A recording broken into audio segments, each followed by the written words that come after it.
Many of you have been letting us know about your owners' associations and your get-togethers. On the 8th and 9th of September, the Legend Owners Association held their annual rendezvous at Yarmouth on the Isle of Wight. Organiser Mike O'Donoghue filled us in on the weekend's activities. The first thing that struck me when we arrived in Yarmouth is how good friends you all are here at the Legend Rendezvous. It's a great event. It is. It's the showcase of the LOA. Previous years we've been in West Cowes. This time we thought we'd try a little bit different, and the weather, as you can see, has been very kind to us.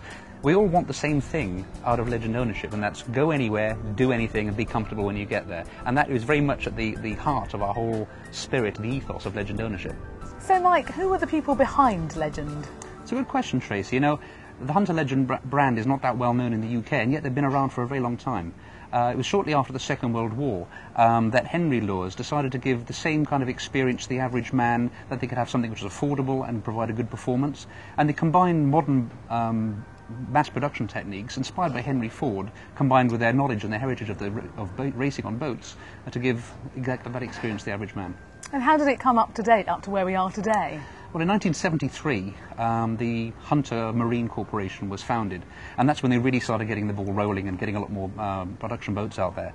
Today, Hunter Marine is the largest manufacturer of boats in the USA, and also the biggest exporter as well. Unfortunately, not so well known in the UK, but hopefully a program like this will change that. Now, recently there has been some uncertainty around Legend, and particularly around Peter's Opal and who's going to be selling them. Do you have any news for that? Well, as you can imagine, us Legend owners were somewhat disturbed by the news of Peter's Opal going into administration, and we were worried about the future of the boat brand in the UK. But the important thing for Lures is they continue to find the right distributor that continues to look after the spares and parts and warranty issues as well. And we would expect that by the time you see this programme, they would have already found a new distributor in the UK for it. Well, the boats are starting to arrive here in Yarmouth. What have you got planned for this weekend, Mike? Well, in fact, the boats have been arriving since yesterday morning, and gradually they accumulate around the flag. We try to give something which is going to give a little bit of interest for everybody, young and old, young as in the children, as also the more mature ones. So the kind of things we get up to is a fun race, and the emphasis has got to be on fun. We don't want to be just another race, and sometimes it gets taken far too seriously. There's a lot of piracy going on, and Yahoo and haha and black eye patches and so forth. We also have events for the kids like a crabata, which is a crab catching competition. We'll also be doing a dinghy race where the opportunity is to cheat and get around the course any way possible, usually being pelted by water balloons and super soakers and things like this.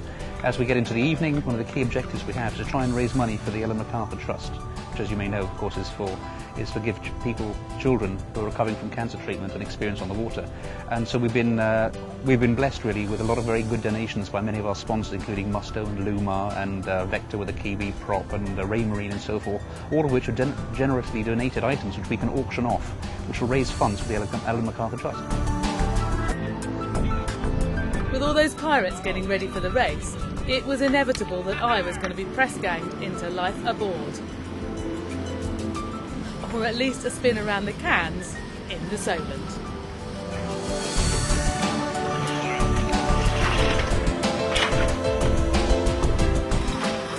Well, at the moment we seem to be in the lead, which is great news. We took a very early decision to go across the tide, and with some expert knowledge on board, we seem to be in the lead coming up to the first mark. So we're delighted, aren't we, guys?